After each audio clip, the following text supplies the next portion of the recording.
as a result of other people's negligence for over 50 years here in South Florida.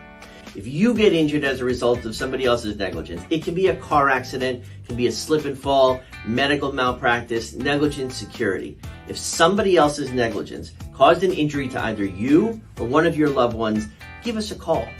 Our phone number is on our page, our website is on our page, and our email addresses are on our page. Please give us a call for a free consultation. We'd love to help you. Let Zach and I protect your rights. Can I break the news? I can, but I won't, you know.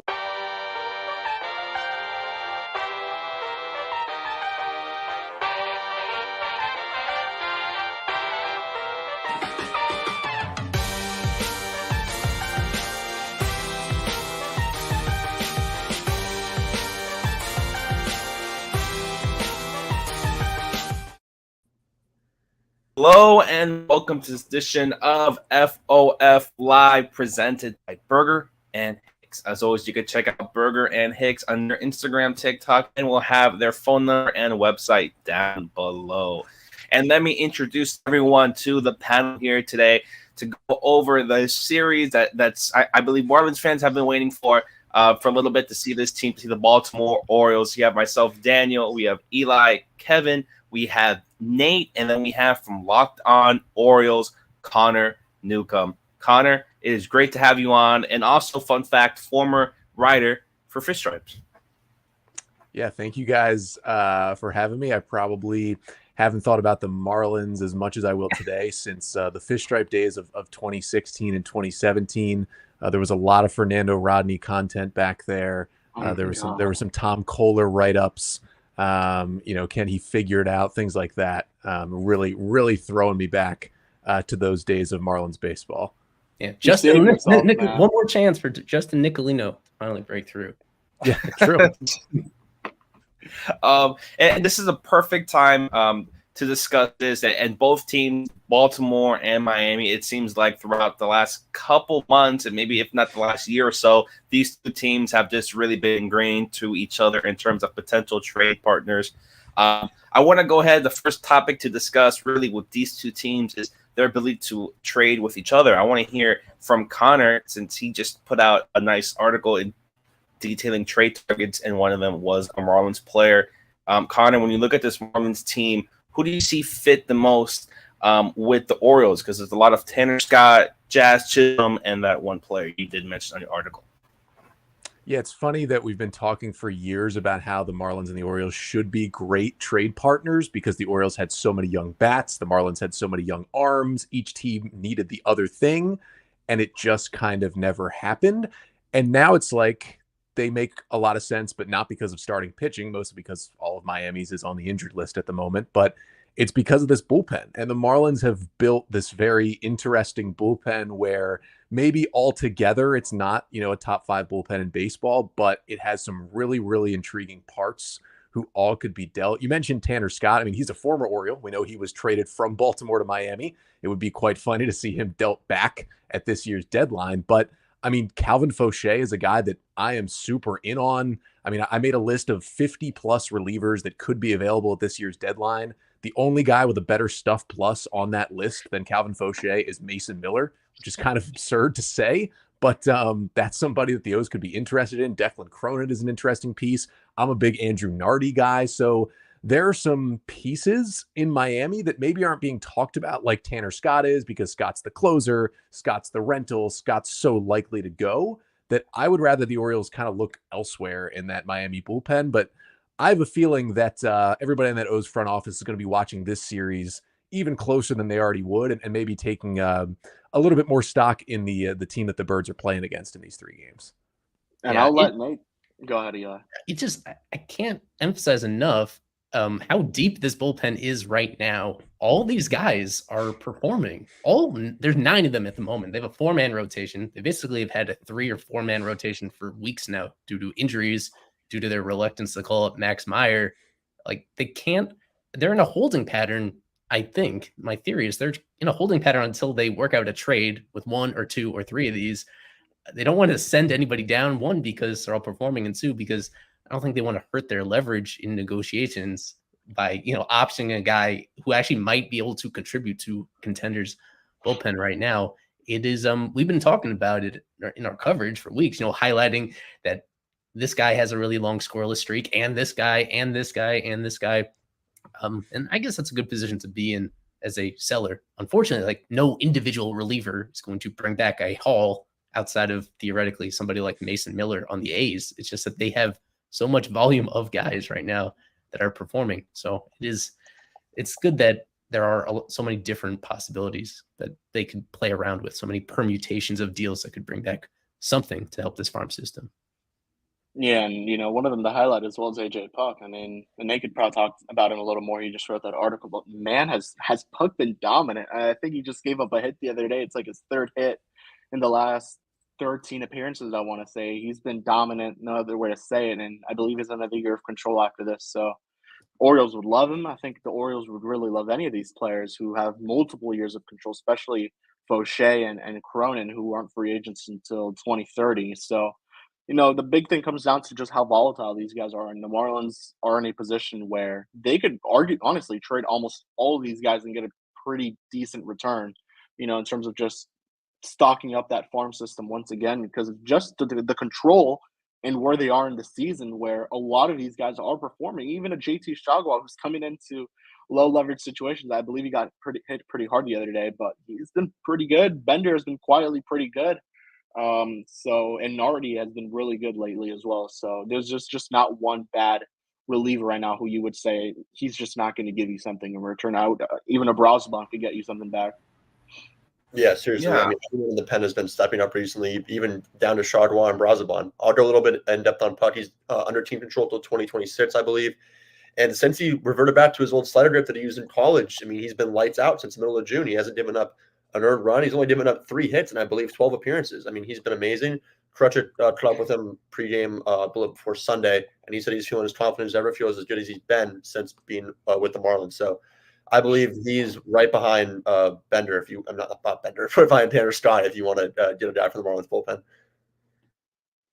Yeah, and looking at all these players, I want to hear from Eli and then Connor about what could a potential package. You mentioned Eli not maybe getting so many players, not so many top prospects, but when you look at these players, you look at Tanner Scott, AJ Puck, what type of package or what type of prospects would maybe Miami like to get in it? Maybe top 30, 15 or so? Yeah. So, I mean, what's interesting is just the combo of performance versus team control, because Tanner's the only one on here that's a true rental. And that's why he's the one guy on here that they're certain to deal. And with everybody else, it's a more complicated game because they have years to play with that. Maybe they get even better between now and then, that ups their value even more but I think the general preference that you have, not just because we want activity and we want action at a deadline, it says like, historically, these guys are so volatile. If they're all performing well right now, I mean, there's a good chance that at this time, even entering next year, that some of them will be injured. Some of them will forget how to throw strikes. Some of them will have their signature pitch totally off kilter, and it throws them. These guys go up and down so constantly that when they're hot, there's that temptation to deal them and get something in return. I maintain that I think Puck is the one that would bring back the most overall, because he's still got 2 more years after this year, because how well he's been performing, not just this year, but for a big chunk of last year, the rare balance between his stuff and his control of it as well. I think that's the one that potentially you could get back a top 10 prospect in somebody's organization, maybe, especially if they believe in him, if they want to like really be bold and think of him as a starting rotation candidate entering next year in the same way that the Marlins did entering this year. That is an interesting upside part of it as well. I think Puck is overall the one that would bring back the most significant return, like somebody that maybe has a fringy chance of being an everyday hitter in this lineup or being a back-end starter type of prospect. But I mean, Scott could be a close second if he's going to a team. The reason why I love the Orioles as a partner is because they're so likely to make the playoffs. And I feel like those are the teams that would be willing to give up most for a rental. If they have such a high degree of confidence that they'll be playing in October, where relievers can have a more outsized impact on the game, that because of that factor, it makes, if you feel like you're renting them for 3 months instead of just 2 months and hoping for the best. And Yeah, and especially for an Orioles team that did so well last year, that really there's from where they've been right now, the only place to go is to actually be playing in the World Series. That they'd be willing to like make the leap for something like that. So Connor, I know you had an eye on controllable relievers, but do you think the Orioles would be willing to make the highest bid for Tanner Scott, considering how close they are to building a complete team, and how, given that they're almost locked to at least make it into October already? Yeah, the point about the rentals does kind of hit the nail on the head for the Orioles. It was one of the reasons why they went for only rentals at last year's deadline. Now, it didn't work out. They traded for Jack Flaherty and Shintaro Fujinami, and neither made any kind of impact in the postseason. And honestly, both guys struggled even down the stretch. I mean, Flaherty didn't even stay in the rotation. So first of all, they know they need to at least upgrade on what they did last year. The funny thing is that it's specifically the Orioles when talking about Tanner Scott. No other team has the same relationship with Tanner Scott that the Orioles do, because Scott came through the Orioles system, came up as this lefty with just absurd stuff. We saw this fastball hitting 100 in the minor leagues. We saw this incredible slider. When he finally came up, the Orioles were in full rebuild mode. So it was just like, give Tanner Scott high leverage innings and see what he can do. And those walk rates were a complete disaster to watch. And he figured it out sometimes, and it was really good when he did. But they made the trade along with Cole Sulser and didn't end up getting a whole lot back in that trade. We'll see what Judd Fabian turns into, which is who they got with the draft pick they acquired. But in general, I think the Orioles would actually stay away from Scott more than other teams would. It would make sense as a rental, but his walk rates are, I believe he's close to 15% on the year. That is back to Orioles territory on his walk rates. And that is when he was so frustrating to watch. Now, his stuff plays better. I know nobody's squaring him up. His hard hit rates are super low. The expected batting average against his stuff is super low. He's a much better pitcher. That's why he's a closer that everybody wants. But I'm kind of scared off by Tanner Scott just because of those insane walk rates and because the Orioles kind of know a little bit of what he is. And that's why I've more identified other guys. But if the O's think that, hey, the stuff is so good that we can live with some of these walks, he does make a lot of sense, because you're playing. You're still playing for the future, but you are playing for this year. You're going to make the playoffs. You're trying to win a division. You're trying to at least win a playoff game, which the Orioles didn't do last year. And the bullpen needs help. Tanner Scott can help that. He has closing experience. Who knows if Craig Kimbrell will be able to stay in this role for the entirety of the season. And I mean, Tanner Scott right there, the walks going down, the strikeouts going up. I'm sure the Orioles are going to like that as well. I just think there's a lot that can scare Baltimore off, just because of, you can think of it as a positive. Hey, they know Tanner Scott better than any team but the Marlins. You can think of it as negative, as, hey, they know what Tanner Scott can turn into more than anybody else besides the Marlins. Yeah. I pulled this up just because I know the overall numbers, they do jump out. They scream regression. They scream he can't keep getting away with it. But he, coming out of spring training, was a total mess. It carried over into March, April. And then the switch pretty much flipped a month into the regular season. It went from being not as much of an issue with the walk rates, and now it's pretty closely aligned with where he was last year, when he was just awesome all year long, and where it looked like he took a step forward. So that'll be fascinating to see how other teams handle that. To me, watching him every day, I feel like he has fully turned that corner, and that his overall numbers don't even do full justice to how dominant he is right now. But at the same time, it's a smaller sample, and usually a bigger sample is going to be more telling, especially for a guy that in his career walk rate is insane and scary. So that's going to be fascinating. I'm sure that is why he hasn't been traded at this moment, as there's just so much back and forth in terms of how much value he really has and how trustworthy other teams find him to be, given that history. And I guess just really quickly want to ask you, Connor, who are the prospects that the Orioles you think would be willing to part away? I know Heston Kjerstad has been a name that's been thrown out there a lot, especially not recently since he got called up, but that's just not a name that seems that would profile what someone like a Peter Bendix is looking for when you're talking about what he is looking for. It's really 19-year-olds, very young prospects that are kind of far away. I know Thomas Sosa, I believe, is who you guys have over there, that maybe wouldn't make a lot of sense for a team like Miami. Yeah, I mean, first thing I'll say to Marlins fans watching, if the Orioles are going after relief pitching, which they will be with Miami, I can't imagine they're trying to target Trevor Rogers at this point. But Holiday, Mayo, Basayo, top three prospects, completely off the table for relievers. I mean, maybe some of those names could come up when you're talking about a top of the line starting pitcher. But yeah, sorry about that one. Jackson Holliday isn't getting moved for a reliever. He's not getting moved at all. He's especially not getting moved for a reliever. What I will say is the O's have a lot of depth, especially on the hitting side. And I would assume that the Marlins are open to adding hitting prospects because even there's a lot of injuries. I know they have pitching in their system. And it is interesting to look at, okay, what does Miami want? Because there are some teams the Orioles could be dealing with. Like, say the Tigers do some sort of sell. They're going to want players that are fairly major league ready. You know, I'm not talking even Tarek Skubal, just maybe some of their relievers or something like that. So they're going to be identifying the Heston Kjerstads of the world, the Kyle Stowers, the Connor Norby guys who are in AAA, have already debuted and could be in a big league lineup right now. But if Miami is willing to look in the Thomas Sosa bin, you know, a guy who was a international signing who has started to click a little bit, a Frederick Bencosme bin who's up in AA as a 20-year-old, as a former international signing who started to hit for the Orioles, you know, in the Dylan Beavers, Judd Fabian bin of outfielders who are starting to put it all together in AA, that the Orioles aren't potentially relying on this year to maybe bring them depth. That is where I think this trade could go through, because the O's are getting really top heavy with their prospects. And I just think because all these guys have now made their debut except for Mayo, they think that, hey, these guys could also help us this year as long as we don't trade them. So they might be more willing to trade someone like a Sosa, like a Bencosme, like a Dylan Beavers, who is a few more years away for the O's. And they know that, hey, we trust our draft model enough that we can replace a Dylan Beavers. You know, we just drafted a Vance Honeycutt. He can replace one of these guys. And I think the O's would be more willing to deal the guys who are still right around their top 10 prospects, but are not, you know, ready to plug in this year in a major league lineup. Yeah. Vance Honeycutt is a great example of the differences between these organizations, where when we were like looking ahead to possible Marlins picks, we're like, no, Vance Honeycutt, if you bring him here, he's absolutely going to fail. Like, the Marlins cannot figure out how to develop this type of player.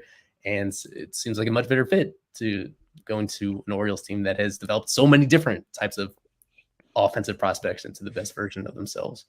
I did want to zoom out a little bit with you, Connor. Now that the Orioles are where they are, like, these teams were terrible at the same time, like in 2018 and 2019. But the Marlins had a very unusual road where they thought they were closer to contending than they actually were. Overall, you know, their rebuild that they were doing at the same time that the Orioles were never really paid off, and that's why they're back in this exact position on the opposite ends of the spectrum. What was there a particular moment that you felt when you finally had confidence that the Orioles had put everything together and were on the right track? Where was that moment where you felt that the Orioles had finally made it out of the rebuild and their window had firmly opened?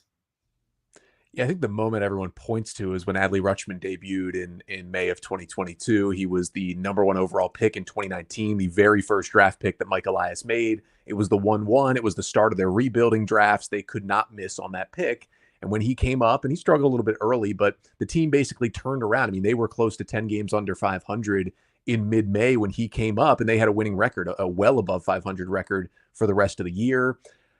A lot of people point to that, but that was more like, okay, direction is changing, but you couldn't quite say, okay, the rebuild has worked, because they still didn't even make the postseason that year. They ended up 83-79. That's not sustainable to be a playoff team every year unless you're in the 2024 NL wildcard race. But I really think it was kind of at the very beginning of 2023. They just looked like they had kind of ridded themselves of the bad baseball that was being played the years before. It's either that or June, July of 22. They won 10 games in a row to put themselves back over 500. And the yard was getting close to sold out almost every night during that road trip, especially during that homestand, especially on the weekend games. And it was fun to watch the Orioles again, and stupid stuff was happening going in their favor, like it happened in the Buck Showalter years, like, you know, walk-off home runs from Rougned Odor and incredible starts from Jordan Lyles, and the next year Kyle Gibson. Like, they were hitting on the veterans as the young guys were coming up. And so I really think a lot of people will point to that Adley debut. I'd say more like there's a 10-game winning streak in the middle of 2022, and then they called up Gunnar Henderson at the end of that year, and he homered in his second at-bat, and that was just, all right, like, there's multiple guys here now, and it's go time. And they were in a playoff race. They didn't make it, but it paid off for them the next year, obviously winning 100 games. Yeah, it just seems like, a difference in terms of how these teams have just been rebuilt. It seems like the Marlins have been rebuilding for decades now, and now the Orioles have just been the other side of that spectrum. But I also want to go into it more. We mentioned Tanner. I want to mention Jazz a bit because that's also a guy that has been in terms of the trade rumors, trade talk. It seems like he's been on there since the off season. And maybe Baltimore could potentially be a fit. And if not Jazz, again, mentioning Tanner Scott, I want to go to Kevin first. Kevin, when you hear trade rumors, when you hear Jazz, where do you expect a team for him to get for Jazz, and maybe what a potential return could be? Do you expect multiple prospects, multiple top guys, or would the Marlins have to be settled with just a couple maybe mid prospects? Yeah, I mean, just kind of looking at what the Marlins are targeting, I really wouldn't expect to see big names come back in return for Jazz. Now, one thing that could definitely happen, and something that Eli actually did in his last article with the Jazz trade rumor, was add a reliever on there, like a Puck or even a Tanner Scott. That would make a lot of sense to do, meaning you would get a lot more value in return. Now, will Baltimore be the right fit? That's something that Connor would have to let us know, but I mean, they currently have Cedric Mullins. We'll see what happens there. I know that report just came out today that they may trade him and Mountain Castle, but not sure how that's looking over there. Maybe they believe in Kerstad, who could stick on the major league team for a bit longer. Right now, it just seems like Royals, Yankees, and Mariners are going to be the top three teams for Jazz. Either would be great. Royals would definitely be an interesting fit, just given the potential return that could give you. Who knows if they're really going to give up a Blake Mitchell for a Jazz? That's their top prospect right now in the system by multiple, outlets. So it's not just Pipeline who still hasn't updated their rankings, but we'll see. Yankees obviously make a lot of sense. They could plug Jazz right at second. Same goes with the Royals. I mean, with the Mariners, I know Julio got hurt, but I don't know if that's something that'll be long term. Doesn't look like it. So those three teams feel like the right ones right now. I know Craig Mish put out or not being put out. He was on a radio show and noted the Pirates. We'll see if that one happens as well. I think Jazz would fit very well at PNC Park, a more hitter-friendly environment for him. I think he could hit the ball out of the yard a little bit more there, and I think that would be a nice return too. The only like keeps me kind of nervous is definitely Kansas City, which their farm system is probably the worst one out of all the teams that we kind of I just highlighted there real quick. Yeah, for people that didn't see it, this is from Jeff Passan this morning in his trade deadline primer, saying that Jazz is a popular name, but fears about his ability to stay healthy and brashness have limited his market. This is one I remind people not to take all this stuff at face value.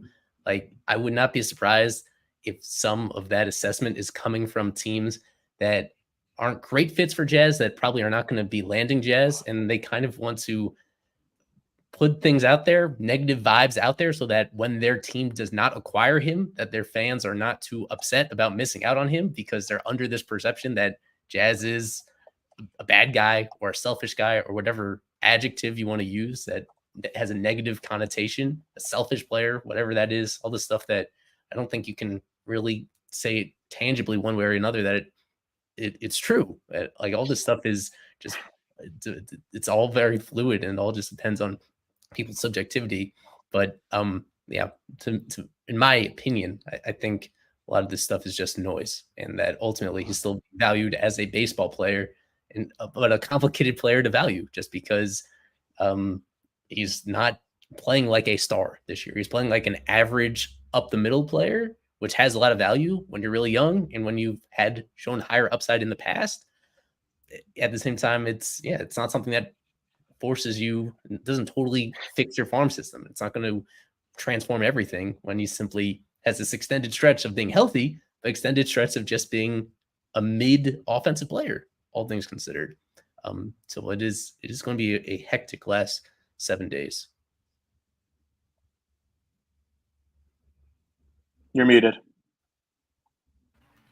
Sorry about that. I wanted to ask Connor really quickly before we get to the break, and then we'll get into the press box report. But with Connor, with all these hitting prospects, I wanted to get your opinions on some of them. Maybe not guys traded, but just the ability of the Orioles to just develop these hitting prospects. It seems like every single one of them, they hit them. Whether it's a guy like Adley, Heston Kjerstad has been really great. Ryan Mountcastle, Colby Mayer. How is just the ability of the Orioles to develop these hitting prospects? I was just looking at the All-Star game, just the amount of just hitting prospects that they have and seemingly other guys that are coming up in the future. Yeah, I think the 5 All-Stars really tell the entire story. Look at those beautiful All-Stars right there. I think they really do tell the entire story of this Orioles hitting development team specifically. I mean, you start with Adley Rutschman, right? That's the 1-1 pick, your first pick of the rebuild. You got to get it right. And listen, it was down to Rutschman and Bobby Witt Jr. And we're seeing this year, Bobby Witt Jr. is also an MVP type player. But I am happy that the Orioles went with Adley Rutschman in that pick. Not only is he a fantastic defensive catcher, but he showed to be one of the best hitting catchers. I mean, he's probably going to start the All-Star game in the American League for years to come behind the dish, which is going to be really, really fun to see. Then you move to Gunnar Henderson, where it's like, okay, you know, he had the talent. He was a second-round pick, but every team in 2019 had the chance to draft Gunnar Henderson out of high school. They did not. The Orioles got him in the second round, and he's the best player on this team. He's an MVP candidate. He's going to be neck and neck with Judge potentially all year to win this award, and they unlocked what they saw there from Gunnar Henderson. And then you get to kind of the other level of it, which is Jordan Westberg was a compensation round pick in 2020. There were questions about his strikeout rate. There were questions about how high his ceiling was, and they got him to the big leagues fairly fast. I mean, in 3 years, he was there with, you know, one lost minor league season in the middle, and it just turned him into, I mean, Orioles fans compare him to just like the second coming of J.J. Hardy, which was a fantastic guy to have in the middle of the Orioles order, playing a super consistent defense as well. And then you go to Anthony Santander right there, who is kind of a major league development success story. I mean, he was a Rule 5 pick out of Cleveland all the way back in 2017. The Orioles are playing him a lot when they were rebuilding. He has unlocked a new level the past 2 years. He's been one of the best hitters in baseball the last 2 months. And that's the Orioles saying, hey, we can also develop at the major league level to turn him into a serious power hitter. And then the last thing is you have too many hitters to go around, right? I mean, Daniel mentioned it, like there's so many of these guys, you can't play them all. And so what do? You package some of them to go get Corbin Burns if you can. And that is exactly what the Orioles did. Joey Ortiz is having a fantastic year with the Milwaukee Brewers, and he would have played on this Orioles team. But you know who helps the Orioles more than Joey Ortiz would have? Corbin Burns. And if the Orioles win the World Series, then Corbin Burns is going to be a bigger part of that than Ortiz would have. So not only have they done a great job of developing this talent, they've done a great job of identifying the talent in the draft, which has been, I mean, Mike Elias and Matt Blood and their entire plan in this Orioles front office, and then also getting guys at the major league level and getting the best out of them. I mean, who thought the Orioles would go and get Ryan O'Hearn for cash considerations, and he'd be hitting third or fourth for back-to-back years for a 100-win Orioles team when he was basically a failed prospect in Kansas City for 5 years? I mean, they've done it hitting development on all levels. The next step is doing it on the pitching side, and we're still kind of waiting for that to come in full force. But the hitting development is just fantastic. I mean, you even mentioned Heston Kjerstad. Like, he doesn't have an everyday role yet. He's on this team right now. But, I mean, he was your first-round pick. He was an underslot pick with that selection. And then he just comes up with a heart condition. He loses 2 years of minor league baseball, and they have still gotten him back here to be a productive major leaguer and will probably be an everyday player next year. It's just been unbelievable. I mean, I don't know if they can keep this up, at least at this level, especially now that they're picking in the 20s in the first round. You know, they do have Garrett Cooper. Garrett Cooper's slugging the heck out of the baseball in AAA for the Orioles as a depth option for them as well. Like, they're picking up Garrett Cooper because why not? We'll fix him. It is just incredible what they have done. It'll be really interesting again to see, you know, they're not picking in the top 5 anymore. Can they turn the Enrique Bradfield Jr.'s and the Vance Honeycutts, the more of these project guys, if they can turn them into good big league hitters, that is like the peak of Everest right there for the Orioles. If they can turn Enrique Bradfield into a guy who can hit 10 homers and be a productive major league hitter and get Vance Honeycutt to strike out less than 30% of the time at the major league level, like, that's a whole nother challenge they've given themselves. But right now it's ridiculous what they've done with hitting talent. All right, let's bring in Isaac just in time for Flipped Fish before we head into our break, because he always loves this segment most of all. What we do, Connor, is we just pick a player, usually a retired player who spent part of their major league career with the Marlins and the opposing team at some point, and I'm just going to show you some clues based on their baseball reference page. And this one is kind of divisive. Well, not divisive. I would say there's 2 ways of looking at it. If you're of a certain age, I think this is very easy, and if you're not, then it might be impossible. But there it is, a former Marlins and Orioles pitcher. Played in the majors from 2002 to 2011. Really uninspiring overall stats. 5 ERA, 4 wins above replacement. But he was around a while, played for both of these organizations. Take a close look. give you one other peek on the other side of the break, and then get into Isaac's press box report, more about these teams, the series, and a whole lot more. So stick with us on FOF Live. We have been representing people injured as a result of other people's negligence for over 50 years here in South Florida. If you get injured as a result of somebody else's negligence, it can be a car accident, it can be a slip and fall, medical malpractice, negligent security. If somebody else's negligence caused an injury to either you or one of your loved ones, give us a call. Our phone number is on our page, our website is on our page, and our email addresses are on our page. Please give us a call for a free consultation. We'd love to help you. Let Zach and I protect your rights. There's one big hint in there that I did not mention. Anybody got a good guess about who this is? Oh, so it's not I Wei know Chen? who this is. The hint is very big. Emphasis on big of the hint right here. Yes, it is. All right, go. Give us the big reveal, Mr. Know-It-All. It is Mark Hendrickson. 6'9", former basketball player. College basketball star, Mark Hendrickson. I think he played at Stanford, and he could have played the NBA. He had the choice. He was drafted by the NBA, I believe. Yeah. He decided a 5 ERA was better than the NBA. All right. We got Isaac on here from Lone Depot Park, the first of 3 games, the final pre-deadline home series that the Marlins are playing in. Yes, sir. Yeah. What do we want to start with? Do we want to start with the Sandy stuff? That's the most exciting stuff, I think. Yeah. Well, can you guys hear me okay, first of all? Yep. Excellent. Well, yeah, I think the Sandy thing was funny because during Clubhouse, he was walking around. He seemed to have an extra step, a little bit extra energy today. And so I mentioned to one of the other writers, I was like, he's due to start a bullpen session soon. And then we go over to the dugout for the injury updates. And the first thing said, Sandy Alcantara will throw a bullpen tomorrow. I thought maybe in a few weeks, but no, tomorrow he will be throwing a bullpen at Lone Depot Park. And that's got to be the biggest news of it all so far. And yeah, like Eli told us in the group chat, if everything goes smoothly, he could be pitching in minor league rehab games as soon as mid-September. And so that'd be a huge step forward for the best pitcher on the team. And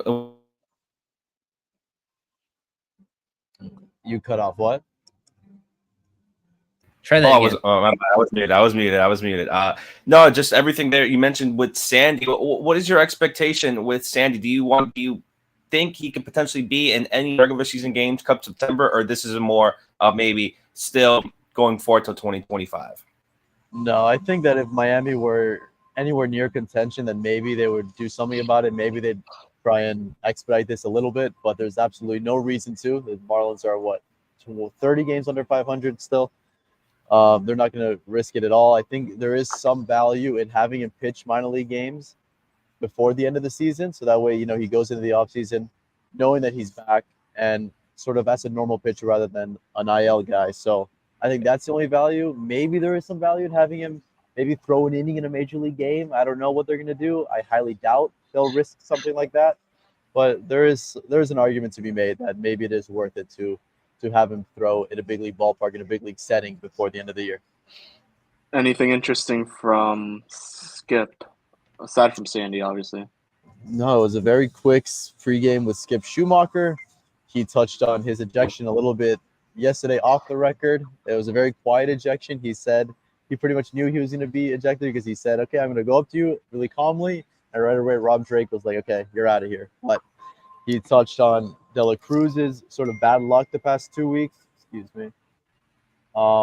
And he was talking about Xavier Edwards, how the confidence of knowing that he's not going to be sent down, the confidence of knowing that if he makes 3 errors at shortstop, he'll still be there the next day. He thinks that's doing a lot for the player himself. I think that was probably the biggest takeaway from Skip.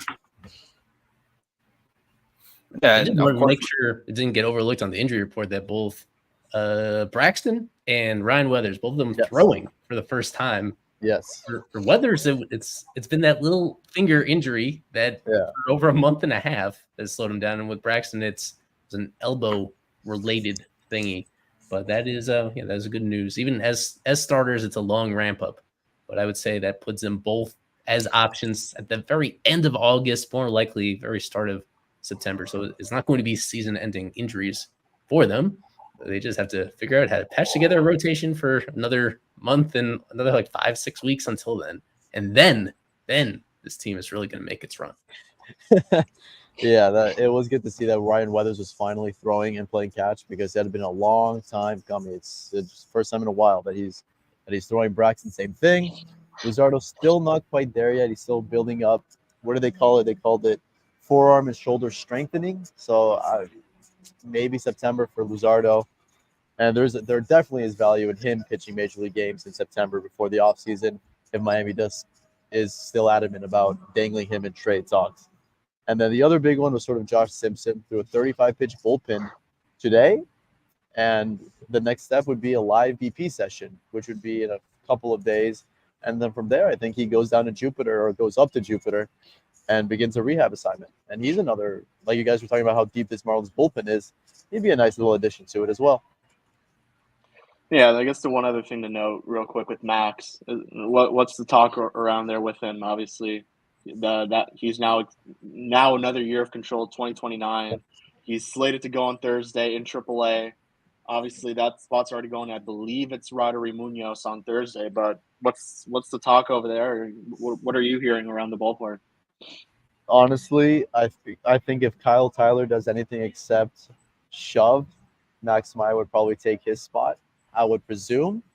That's something that's sort of been hinted at me a little bit, but I can't be certain. You never know with this ball club. You don't know how Max Meyer, I don't know, they have him pitch on Thursday and how he does. Maybe they hold him back for another one just to not make it so obvious with what their intentions were with the service time manipulation.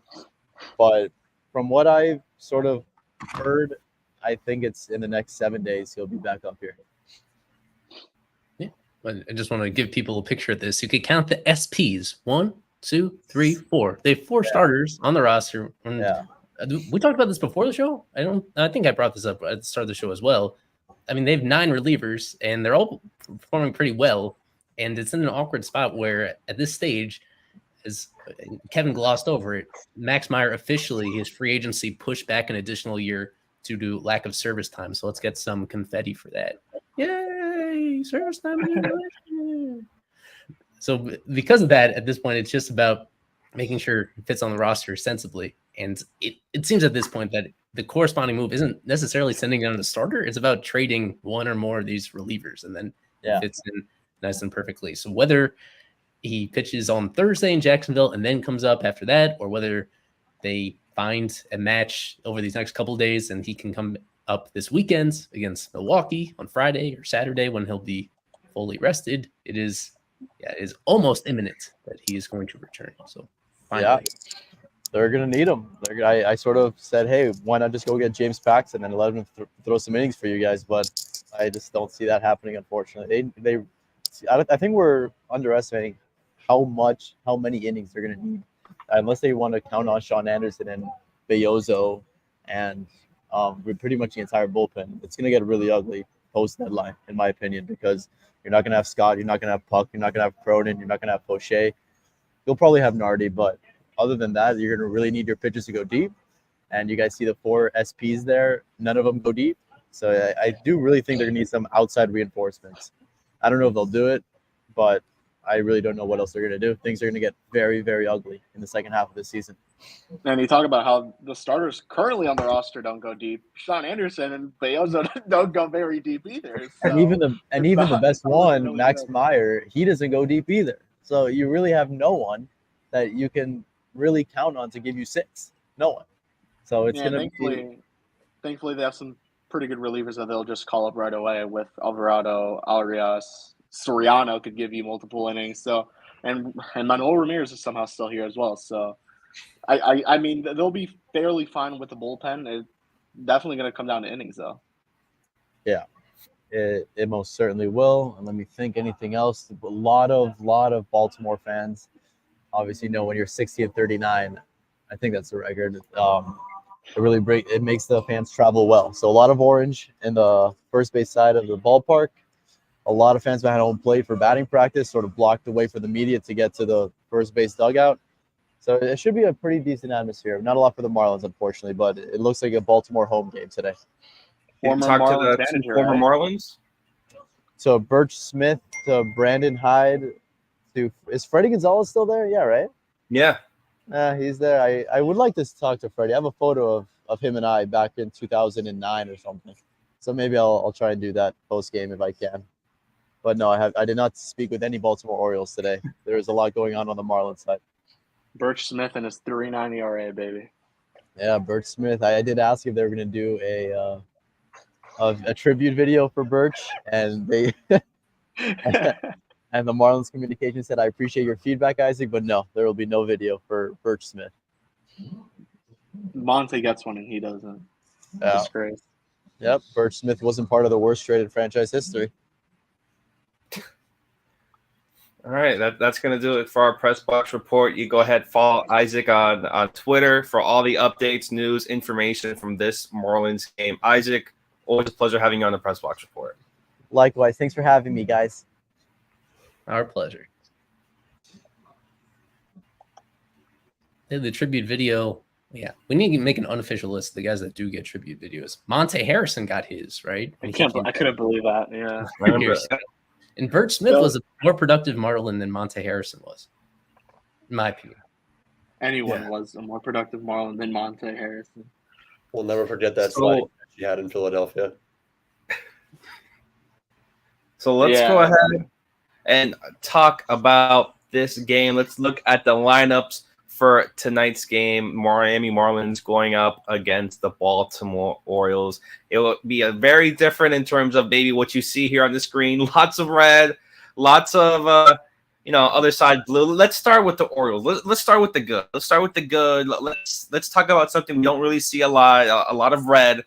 I want to hear, Connor, when you're used to this, or you're looking at this lineup, what really stands out to you here? And maybe what Marlins fans should really look at, or maybe talking points coming from this Orioles lineup. Yeah, I mean, if you're the Marlins and you are, it's either Kyle Tyler or Tyler Kyle. It's one of the two. I'm not 100% sold. That's not like I'm in the show. It's 2055 and they've made up the name of the pitcher. But you need to go get the bottom third of this order. Ryan Mountcastle is in a horrendous slump. He's got a 45 WRC plus in the last month. Cedric Mullins is starting to swing it a little bit better, but it's been a tough season. He's not hitting the ball hard, as you can see. And Jorge Mateo is in there to play defense and run the bases if he can hopefully get on base. He doesn't really hit righties too well. So you got to attack that bottom third, because once it goes back up to the top, it is generally a bad time for opposing pitchers. Henderson, Rutschman, Santander, O'Hearn, Westberg, all swinging the bat incredibly well right now, as they really have been all season. It's been a lot of talk from Orioles fans if they should add to the lineup at the deadline. I am staunchly on the side of no, because there's so many reinforcements in AAA and on this bench that you just have so many hitters that can produce for you. Like, I mean, Kobe Mayo's not even here yet. Jackson Holiday could come back up at any point. Heston Kjerstad can get more playing time. But I will say that you got to attack the bottom third of this order right now. Oh my God. And Connor, with Cedric Mullins, that's a guy that, a lot of Marlin fans were even talking about someone that we could potentially trade for just a few years ago.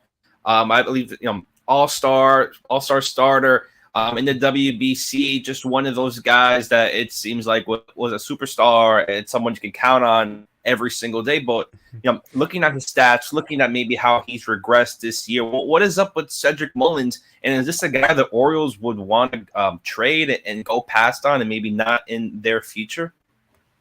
Yeah, I know Jeff Passant wrote about it a little bit today in his newsletter about the Orioles potentially being willing to deal Mullins and Mountcastle at this year's deadline. I mean, when Mullins had the 30-30 season in 2021, everybody kind of knew that was going to be an outlier, that he was never going to be able to do that again. And, he was still productive the next year. We thought 2022 was kind of closer to what you get out of Cedric Mullins, Gold Glove level center fielder. He can get on base a little bit. He's got sneaky pop. He runs the bases really well. He can still hit some lefties, even though he gave up switch hitting and became a fully left-handed hitter. But, last year was marred by injuries, and this year he's been healthy. He's just been kind of a disaster, and he's still playing a great center field, which is why he's still starting games and is still on this roster. And he's been better the last month, which has been nice for the Orioles lineup. He started to hit a little bit, but you can see it. I mean, the exit velocity numbers, the hard hit rates, they're all down. It's actually kind of weird. He's whiffing way less than he ever has. So usually that's a positive. You're like, wow, he's making way more contact. But he's not swinging at as good of pitches. He's just kind of making more contact outside of the strike zone. And he's not contacting the baseball with any kind of authority whatsoever. And you see there, like even at his worst, he's been pretty close to a league average hitter. And this year it just hasn't been the case. And so, he is a menace when he gets on the bases, but he's not getting on the base paths enough right now. And so for Mullins, I just wouldn't trade him now because his value is so low. He also means so much to the city, to this clubhouse. It would really cause a stir if you trade him mid-season. And he also, at worst, is still a fantastic fourth outfielder who can still give you sneaky pop and play incredible defense and even pinch run for you if you need to, if that becomes his role down the stretch. But I will say he's a free agent after 2025. If he can regain a little bit of value at the end of the season, I could see the Orioles looking to deal him in the offseason. Yeah, and with these players as well coming from the Orioles, I wanted also to ask you just really what you're looking at as well. Especially with the bottom half, you mentioned someone like Jorge Mateo. I believe last year just really dominated that first half. I believe was an all-star, and just how great he was. Maybe what has happened to him, and maybe the other infielders for Baltimore, because it just seems like some of these players might get hurt or in the slumps. It's just really difficult in terms for Baltimore maybe to recoup that kind of infield they used to have. Yeah, for Mateo, he was one of the best hitters in baseball in April, and then he was statistically the worst qualified hitter from May 1st on in Major League Baseball last year. He still hits lefties. He is one of the fastest players in the majors, and he plays a really good defense at both second base and shortstop, and that is why he is on this team. If you're asking, okay, this guy's really not hitting. Now, he was actually hitting. He had a 106 WRC plus leading into, I believe it was late May. There was this weird situation where he was in the hole. Cedric Mullins was on deck, and Mullins was kind of like just warming up his shoulder, kind of swinging the bat around with his shoulder. And Mateo reached down to pick up a bat weight, and Mullins conked Mateo on the head with his bat. Mateo went out for a couple of weeks with a concussion, and he's been one of the worst hitters in baseball since he returned from that. So I'm not saying it's impacted him, but the stats are right there. And he's never been a great hitter anyway. So you might be wondering, okay, they have so many good infield prospects. They have Jackson Holliday, who plays second base. Why is Mateo still starting? The O's just still have questions about Holliday. It was a rough beginning to his major league career. There's still questions about a guy like Kobe Mayo and his defense at third base and what he'll bring at the plate. At some point, they're going to make a move. It might be Connor Norby first, and then Holliday and Mayo. But Mateo is not long for this lineup. I do think, though, he's going to maintain a roster spot, because if you put this guy in as a pinch hitter in the ninth inning of a playoff game, he is going to wreak absolute havoc on the base pass and is a huge, he's as close to a Terrence Gore type weapon as you will get to at this point, and could still swing the bat if you need him to, if he gets put in that spot. So he'll always be rostered this year. He just eventually, Holliday, Norby, Mayo, somebody's going to take that spot, and it's going to be sooner rather than later in terms of his starting lineup abilities. Yeah, and just how deep they are in that outfield position. I want to get a little more on that from you, Connor. But let's go ahead and first let's look at the Marlins and everything there. I know it's going to be a little bit depressing side. A lot of blue here. Very small parts red. I want to hear Nate. But from Nate, I want to hear about your guy, Xavier Edwards. Just how great he's been since coming up and getting that full-time role, and maybe also seeing him at the bottom half of the lineup, where maybe now the way he's been performing, maybe he has earned to go up a little bit in the order. I mentioned it last time. He's been hitting since he was called up early July, and I don't know what he's doing hitting seventh. He was hitting bottom of the order yesterday as well, and he was the only one that came around to score besides the 2 home runs. He scored on Brujan's double. He stole second, then came around to score. He creates so many runs just by putting the ball in play, walking. He has one of the best eyes of the plate on the team, and also defensively, he's been serviceable. I'd say. I think he's still negative in defensive run save, but he has looked a lot better. I caught up with him yesterday. he's just, he said it's a lot of hard work. He's very happy. I asked him, like, you're living the dream kind of everyday shortstop for a bit, your hometown team. And he said, yeah, it's awesome. And he just wants to keep going to work. He's kind of a quiet guy, just goes about his business. But I mean, he's looking great. So I believe if you want to get the most out of Xavier Edwards, you got to put him at least 1 and 2. I mean, he's getting on base for you every single game. He's OPSing over 800. That's a no-brainer. 2 other guys I'll mention is Brian De La Cruz. Skip mentioned post-game last night that he's had some pretty rough stretches and they've been prolonged, but when he's hot, he is hot, and he had a homer yesterday. So if he can heat up with the trio that Baltimore's throwing at the Marlins, he could start heating up, hopefully. And Josh Bell also, Skip mentioned that over the All-Star break, Bell's dad came down to Miami and he was hitting with, Bell said that he knows his swing better than anyone. He's his first coach. So he's looking great as well. He mentioned that pregame Bell could be the guy that goes yard yesterday, and he did. So 2 guys that could start getting hot here. And obviously Jesus Sanchez, a couple righties this series. So you always want to see him do well against those guys. Yeah. Kevin, same question for you, not Xavier Edwards, but in terms of maybe what you're looking at this lineup before we get into the starting rotation for all 3 games. Nothing too different. It's kind of the lineup we've been seeing the last couple of days. I know yesterday's was, I want to say, completely different, just with Jazz at second. I believe Otto was in the outfield, but nothing really new. I think Ollie Sanchez is catching back-to-back games after Nick Fortes took that pretty tough beating on Sunday. But no, nothing really crazy. I do agree with Nate. Xavier Edwards definitely should be someone who should be moving up in the lineup, but also don't hate it. It gives a guy towards the bottom of the order where you're almost always going to get on base, and that's what Edwards provides. But once Jazz is dealt, if he's dealt, Edwards will probably be your leadoff guy every single day. So Nate's going to get his wish probably after July 30th. But, same old lineup for the Marlins today.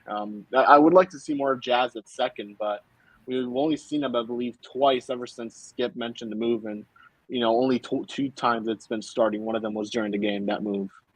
Yeah, and the guy that really has the most on the line over the next week is Josh Bell. To me, I feel like any chance I would not trade for him. I don't think there are very many teams that see him as any sort of additive player just because of how much he struggled. But he is coming off one of his best games of the season where he homered and he drew 2 walks. He does have a very long track record, and he was a good major league hitter less than a year ago. If he somehow goes nuclear over these final, it's only 6 games left until the trade deadline for the Marlins. If he somehow just goes on a tear these next 6 games, then maybe some team, Marlins eat all the money, and some team simply is willing to at least take him off his hands, open up a spot for Marlins to give it to one of their younger players at AAA with him. At this moment, I just cannot see it happening, and they'd be put in a really awkward spot if no team wants him, but he's obviously not part of their future. That would, to avoid an awkward situation, if he wants to be in a pennant race this year, his future is in his bat for these next 6 days to somehow, his overall numbers can't really be salvaged at this point of the season, but it's about showing that the power is still in there and that the plate discipline is still in there. This entire season, both of those have been just way lower than is an acceptable rate for a first baseman DH. So a whole lot at stake these next few days for Josh Bell to put himself in position to potentially get traded at the deadline for the 3rd straight year. But I'll mention one more guy. Jake Berger has had a pretty tough year. I think ever since he got that walk-off against the White Sox, he was kind of getting hot. I believe he was on a 7 or 8 game pitch streak right now. So it's nice for him. He had an extra base hit yesterday. So just him, getting his power back really after Crutchett wrote about how he's not been hitting for power. He's kind of been heating up a little bit. So that's good to see from Berger. Yeah, as one of those guys. And now let's go ahead and talk about this pitching matchups that we will be seeing for these 3 games, because it's very interesting when you see how the Orioles are charting out there compared to maybe who the Marlins are. We'll get to Connor talk about that Wednesday matchups who could potentially come out for the Orioles. But Kevin, talk to us what you're looking at these pitching matchups. Again, Roger Munoz, we can go on, and Kyle Tyler. But talk to me about Eddie. Talk to me about Edward Cabrera. What you're seeing there from him, and if you want to go on about the other matchups as well. Man, I don't even want to talk about Edward Cabrera or Roderick Munoz, to be honest with you at this point. But you can talk about Corbin Burns.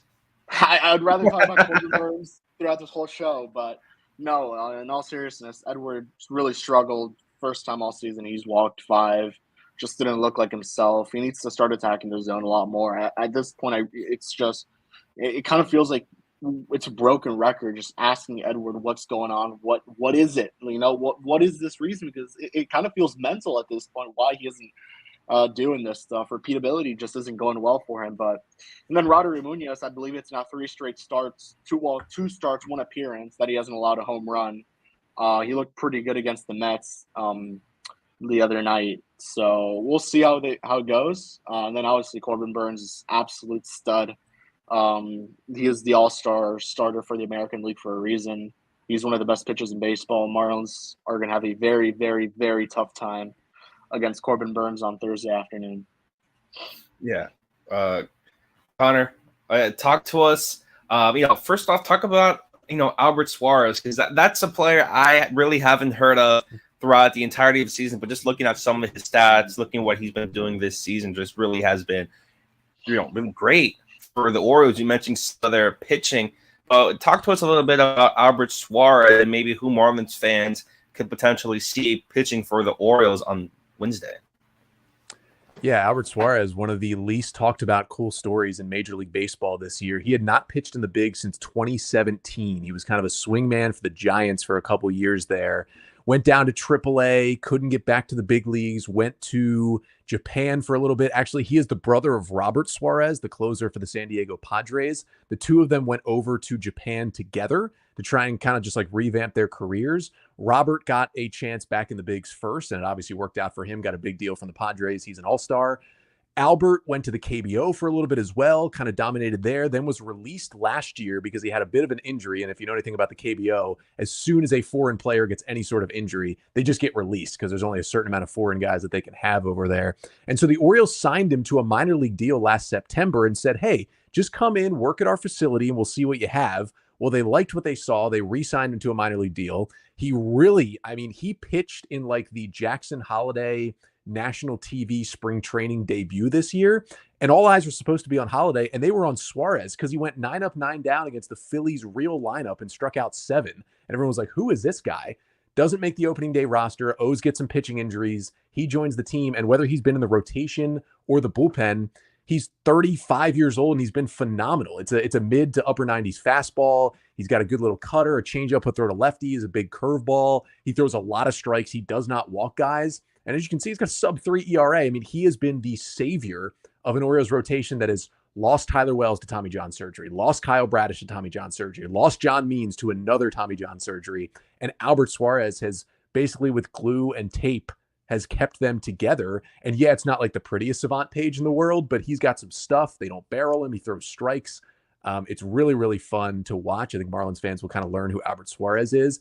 And then for Wednesday, we're looking at about a 95% chance that right-handed pitcher Chase McDermott makes his major league debut as the starter for the Orioles on Wednesday night. McDermott right now is, I would argue, the number 1 pitching prospect in the Orioles system. Some would argue number 2. Some like Cade Povich a little bit better, who's been in the bigs a little bit so far this year. But McDermott, a right-hander who joined the taxi squad today, and the Orioles have a TBA on Wednesday. And so if you can do a little mental math, he's going to start this game because the Orioles currently only have 4 starters, just like the Marlins, on their roster at the moment. McDermott, if anyone is unaware, it's a big fastball. It's, mid to upper 90s. He gets a lot of whiffs on that pitch. It's kind of a hard slider cutter hybrid that he throws at 85, 86 and has a 40+% whiff rate on. He gets a lot of whiffs on his changeup. He gets a lot of whiffs on his curveball. Basically, it's incredible swing and miss stuff from the right side. He's 25 years old. The Orioles got him from the Astros and the Trey Mancini deal a couple of years ago. The issue is, though, every 3 starts, Chase McDermott has a complete blow up and he can't get out of the first inning. And that's what we've seen in AAA a couple different times. So that could happen. But I think the Orioles called him up now because they want him to be a piece of this team this year, whether it's as a reliever or a starter. And, with all due respect, I think they wanted a bit of a soft landing for his first career start. And so having him go out there against Miami, it was either Miami today or San Diego this weekend, and I think they chose correctly by going with the Marlins. And so we'll see. I'm really excited. Again, that hasn't been confirmed yet, but you just have to kind of have eyes and be able to read, not even between the lines, to see that he's probably going to start that game Wednesday. And then I don't think I really have to talk that much about Corbin Burns. He's a Cy Young contender, and his Ks are a little bit down. He's actually pitching more to contact to try and get deeper into games, but he's like an automatic 6 innings, 2 runs every time he goes out there. And it's just been amazing for the Orioles. Yeah, just amazing on that end, and also have Dean Kremer and Grayson Rodriguez, just really a plethora of pitchers as well. But Eli, just about to hit the hour mark. I think is the perfect time to head into predictions. This is prediction time. I don't want to toot my own horn here, but I'm really good at this. Daniel still clinging to first place by just 1 point ahead of a couple of our super subs. And a lot of people picked up points this last series, predicting a split with the Mets, but now we're back to a regular 3-game series. We remind people, become a super sub, fishonfirst.com/subscriptions, and you can make these picks with us all season long. It's a rare occasion where they split a series or win a series. Usually the strategy here is pretty simple, and it has yielded good results for Daniel so far. A quick peek at where did I put our super sub predictions so far? I think just about everybody to this point is going with the Orioles. Is it a clean sweep of those that I've seen so far? I think every single one of them, if I could pull this up right here, with the Orioles, but not in a sweep. 2 out of 3. It's a nice conservative, safe pick, it would seem, against the Orioles so far. Every single one, and a lot of Gunnar Henderson MVP picks for the series, considering that he is one of the best players in the league overall. So that would not be a big surprise at all if that ends up how this is going. So let's get the background up here. Let's get the music on. And Connor, we just predict how many games the Marlins are going to win and who's going to be the series MVP. It could come from either team. Am I hopping in here first? Right. Let's get this music going, and as always, leading us off, coming all the way from Dallas, Texas, Mr. Kevin Bethai. I'm going to go with the Orioles sweeping the Marlins, and my series MVP is going to be Corbin Burns. Ooh, all right. Let's go to Nate. This is going to be a tough series for the Marlins. I think the Orioles are the best team in baseball, and for series MVP, the Marlins are throwing Kyle Tyler, Edwin Cabrera, and Rodney Munoz this series. The last 2 guys have home run problems, so I'm going with the most underrated player in baseball, one of the most underrated players in baseball, Anthony Santander. Ooh, let's go to myself. Great pick by Nate, because I'm going to go Baltimore sweeps the Marlins. Again, just looking at the pitching match, which favors Baltimore just tenfold. And then MVP, I'm going to go the same thing, Anthony Santander, but for a different reason. WBC, he matched in Lone Depot Park. He's going to do it again. Eli. I have the Orioles taking 2 out of 3. I think Edward Cabrera is going to surprise some people in the middle game and win that one for Miami. But then Corbin Burns in the series finale really puts his imprint on the series. MVP honors for Corbin Burns.